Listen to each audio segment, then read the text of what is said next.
ओम नमः शिवाय सीरियल को फुल HD क्वालिटी में पूरा देखने के लिए हमारे चैनल को सब्सक्राइब करें और बेल आइकन को दबाएं ताकि आपको हमारे नए नए एपिसोड्स देखने को मिलते रहें।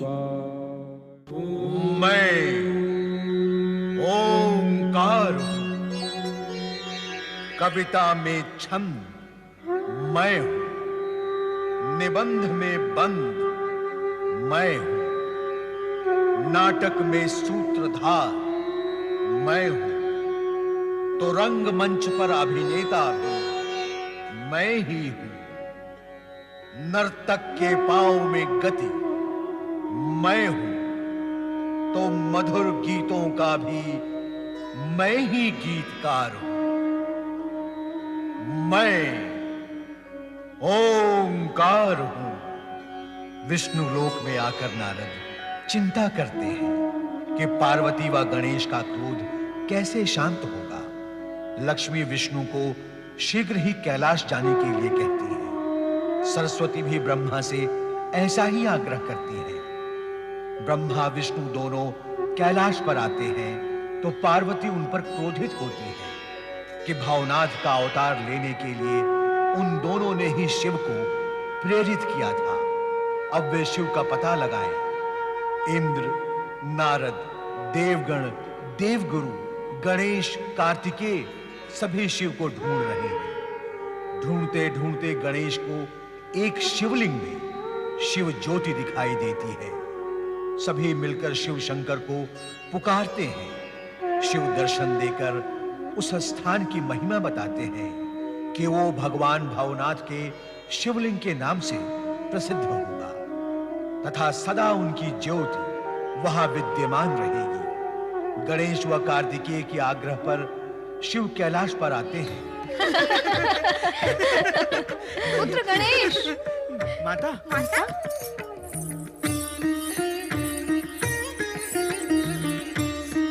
प्रणाम माता। माता, आपने अचानक यहाँ प्रकट होकर हमारा मन आनंद से भर दिया है। लोकोपकार में व्यस्त रहने के कारण हम आपके दर्शनार्थ कैलाश आ भी नहीं सकते। हमारी ये विवशता आपको अप्रिय भी नहीं लगती और आप स्वयं यहाँ हमें दर्शन देने चली आती हैं। माता पिता की कृपा तो अपरंपार ही है। माताश्री, आप इस समय कहाँ से आ रही हैं? मैं शक्ति ध्यान के प्रयोग के लिए एकांत स्थान पर गई थी। कैलाश लौटते समय तुम सभी का ध्यान आया तो यहाँ चली आई।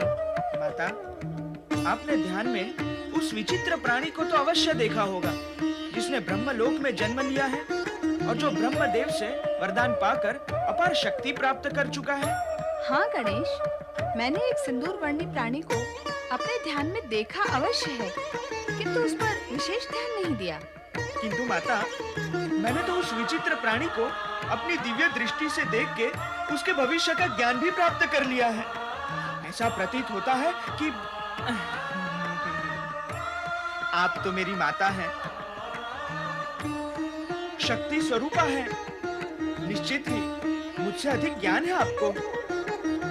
आपके सम्मुख अधिक ज्ञानी होने की दृष्टता मुझे नहीं करनी चाहिए। उसकी चिंता न करो पुत्र, जिसने उसे उत्पन्न किया है वे स्वयं भी उसकी चिंता कर लेंगे। माता, आप तो स्वयं चिंतित हैं कि वह नवीन तथा अद्भुत प्राणी ब्रह्मा जी के वरदान से कहीं कोई अनर्थ न कर डाले। करेगा तो परिणाम भी भरेगा।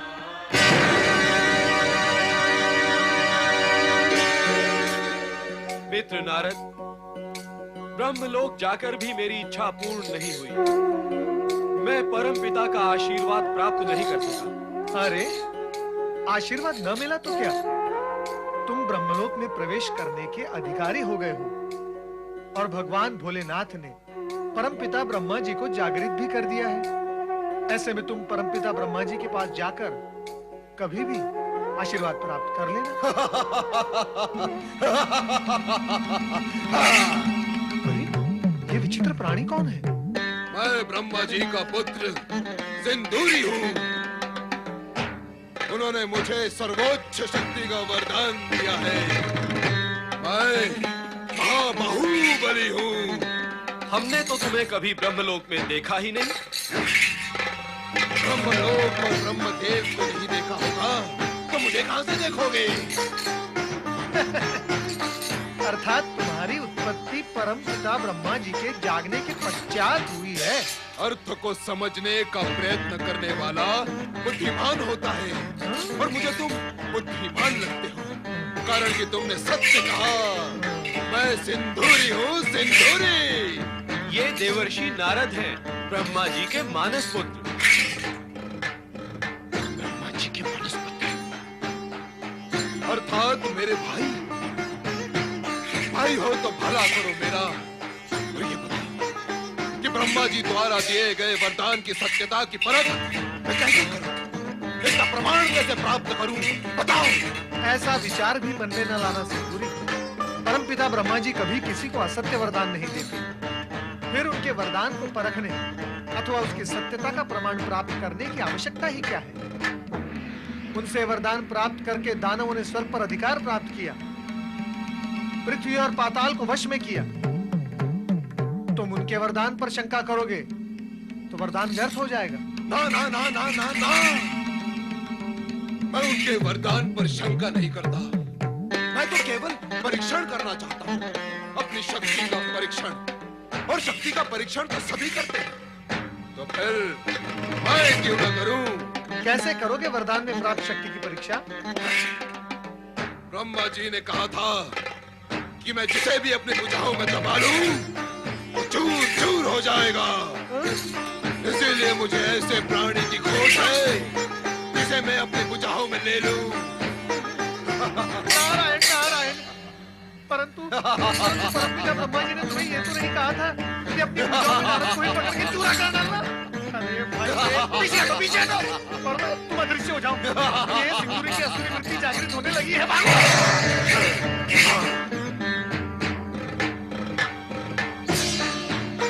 अब ब्रह्मदेव के पास ही चलना उचित होगा। उन पर शक्ति परीक्षण कर भी लूंगा, उनका कुछ भी अहित नहीं होगा। चलो सिंदूरी, ब्रह्मलोक चले। अनर्थ। क्या हुआ ब्रह्मदेव? जो हुआ है अनर्थ ही हुआ है। सिंदूरी के मन में अचानक आसुरी वृत्ति जाग उठी है और वो शक्ति परीक्षण का विचार करता हुआ इसी ओर चला आ रहा है। हमें आश्चर्य है कि हमारी जम्हाई से उत्पन्न सिंदूरी के मन में आसुरी वृत्ति कैसे जाग गई। मैंने तो आपको पहले ही सावधान किया था, किंतु आप मेरी सुनते ही कहाँ हैं? सिंदूरी अब सिंदूरासुर बन चुका है। उसे ब्रह्मलोक में प्रवेश करने से तुरंत रोके। अब उसे रोकना हमारे वश में भी नहीं रहा देवी। उसने हमसे सर्वोच्च शक्ति का वरदान प्राप्त कर लिया है। अब उसमें हमसे भी अधिक बल है। ब्रह्मदेव, मुझे अपने भुजाओं के शक्ति परीक्षण का अवसर दें। आप तो सृष्टि के जनक हैं। मेरी भुजाओं में घुसकर भी पुनर्जीवित हो जाएंगे, चूर होकर भी फिर से चूर हो जाएंगे। ब्रह्मदेव तुरंत अदृश्य होकर बैकुंठ पहुंचे।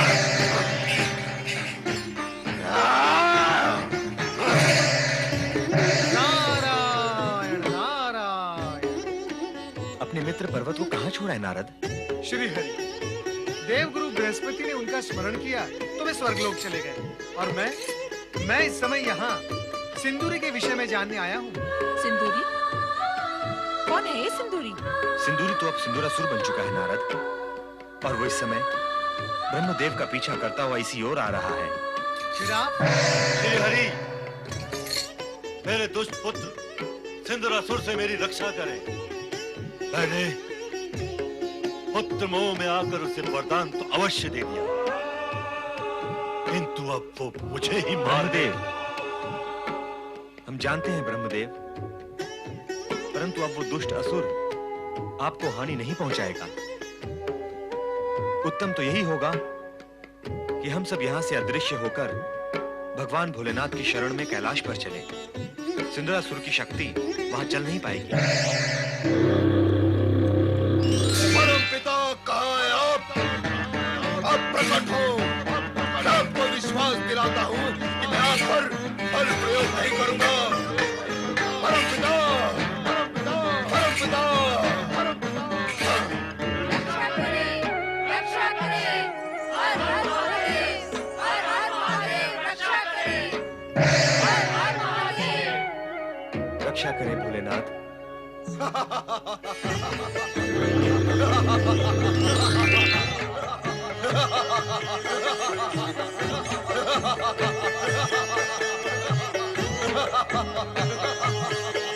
ब्रह्मदेव मेरे पिता तथा मैं इनका पुत्र सिंदूरी हूँ, सिंदूरी।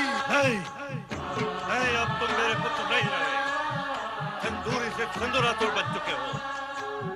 मेरे पुत्र में आसुरी वृत्ति और आसुरी भयावहता उत्पन्न हो ही नहीं सकती। तुम में हो चुकी है। इसके लिए आप सिंदूरासुर को क्यों दोष दे रहे हैं परमपिता? मेरी धृष्टता को आप क्षमा करें, किंतु आपके वरदान की तो ये विशेषता रही है कि जो असुर नहीं होते वो असुर बन जाते हैं, और जो असुर होते ही हैं वे महाअसुर बन जाते हैं। नारायण नारायण। अब आप अपने वरदान के दोष को सिंदूरासुर के सिर पर क्यों लाद रहे हैं?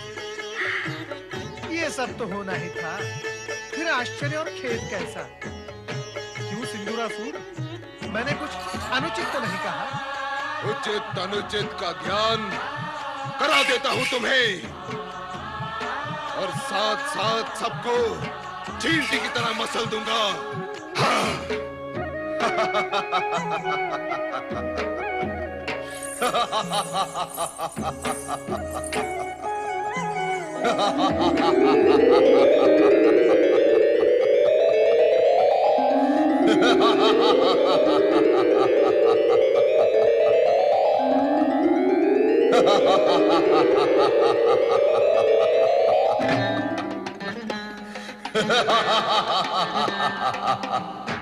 मैं सिंदूरासुर हूँ। मैं वरदान में सर्वोच्च शक्ति प्राप्त कर चुका हूँ। अब मैं तुम सबको अपनी विशाल भुजाओं में दबाकर पीस डालूंगा।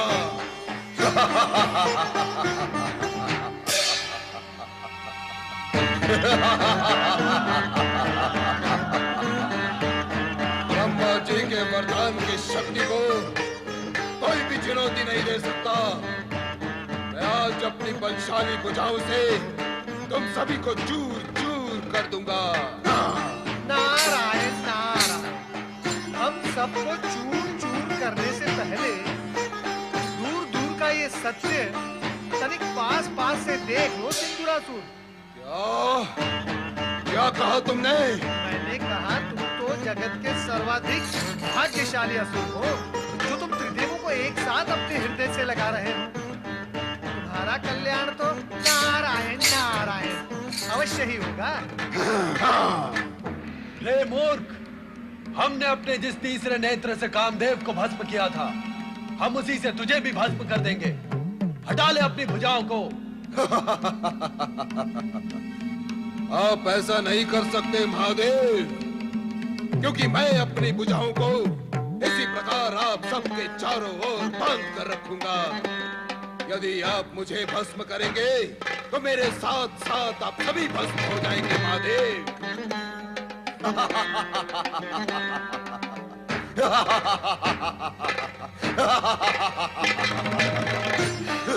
पुत्र गणेश, पुत्र गणेश, तुरंत कैलाश पर प्रकट हो। पुत्र गणेश।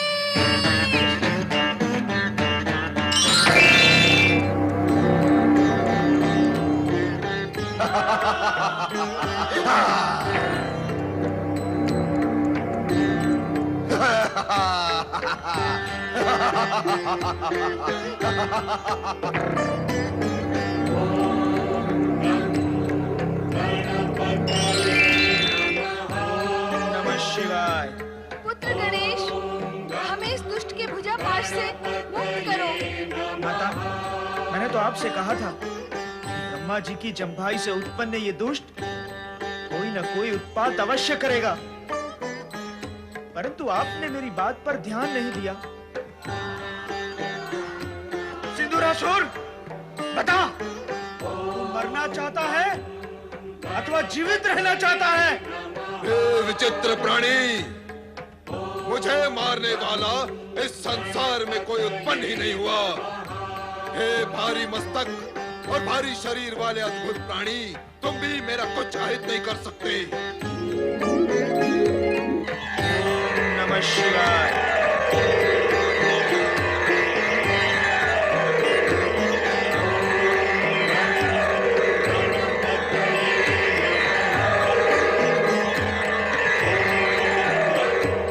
सिंदूरासुर, मैं तुझे अंतिम चेतावनी देता हूं। सब पूज्य देवगण को आदर पूर्वक छोड़कर इनसे क्षमा मांग ले, अन्यथा मैं तेरी ऐसी दुर्दशा करूंगा जिसकी कल्पना तो तुझे वरदान देने वाले ब्रह्मा जी भी नहीं कर सकते। तुम ब्रह्मा के वरदानी को मार नहीं सकते विचित्र प्राणी, क्योंकि ब्रह्मा ने मेरे मृत्यु के विषय में कुछ कहा ही नहीं।